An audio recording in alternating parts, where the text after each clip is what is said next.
ഒട്ടിച്ച് വെച്ചിട്ടുണ്ടാവും. അതൊക്കെ നമ്മൾ എടുക്കാൻ ഇത് ജസ്റ്റ് ഇങ്ങനെ കൈ കൊണ്ട് വെറുതെ പിടിച്ചോ. എന്നിട്ടൊന്നും ഒരു ഫോട്ടോ ഒക്കെ സപ്പോർട്ട് ചെയ്ത് ഈച്ച ഒന്നും ചെയ്യില്ല. പതുക്കെ ഞാൻ ആയി കൊടുക്കാൻ മതി. ഇനി ഇതാ ഈച്ചേനെ നമ്മൾ ഒഴിവാക്കുകയാണ്. ഇങ്ങനെ പിടിക്കുന്നു, കൂട്ടിനുള്ളിൽ കാണിക്കുന്നു. നിങ്ങളാണെങ്കിൽ അങ്ങനത്തെ കളോ ഇങ്ങനെ കുറഞ്ഞ് കഴിഞ്ഞാൽ ഈച്ച എന്ത് ചെയ്യും? പാല് ഈ പോകുന്ന ഈച്ചയൊക്കെ ഈ കൂട്ടിനുള്ളിൽ റാണീൻ്റെ സ്മെല്ലുള്ളതുകൊണ്ട് ആ കൂട്ടിൽ തന്നെ കയറും. ഇതൊക്കെ പിടിച്ചോ. ഞാൻ ഇപ്പോൾ ഒന്നും കൊടുത്തരും. അത് ഓക്ക് കൊടുത്തു. ഓള് അതവിടെ പിടിച്ചോ.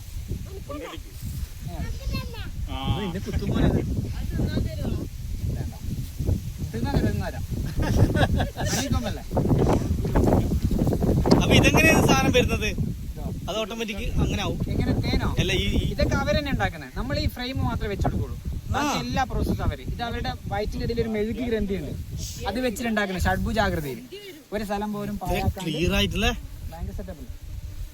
വെറുതെ അതാണ് നമ്മളെ ലിബാമൊക്കെ, ലിബാമ് ലിപ്സ്റ്റിക്കിലൊക്കെ ഉപയോഗിക്കുന്ന വാക്സ് ഇതിന്റെയാണ്. ഇത് ഒരുക്കിയിട്ടാണ് ഉണ്ടാക്കുന്നത്. Lip balm, moisturise cream. തേന്റെ തിളക്കം നോക്കി നോക്ക്. നമ്മുടെ നാട്ടിൽ മഴ കൂടുതലായതുകൊണ്ട് തേനിന് ക്വാളിറ്റി കിട്ടും. പക്ഷെ ഇവിടുന്ന് കിട്ടുന്ന തേന് നല്ല ഒന്നാം തരം തേനാണ്. കാരണം വാട്ടർ കണ്ടന്റ് കമ്മിയായിരിക്കും. അത് കറക്കിക്കോ. ഈച്ചേനെ ഒഴിവാക്കിയിട്ട് ഇത് മൂന്നാമത്തെ വിളവെടുപ്പാണ് ഈ സ്ഥലത്ത്. മൂന്നാമത്തെ വിളവെടുപ്പ് പഠിക്കണം. അത് ലൈഫ് കിട്ടുന്നൊരു എക്സ്പീരിയൻസ്. അത് ഇങ്ങോട്ട് തരും. ഇനി നിങ്ങൾ പതുക്കെ ഈച്ച പോലും അറിയാണ്ട് നടന്നു പോയിക്കോ.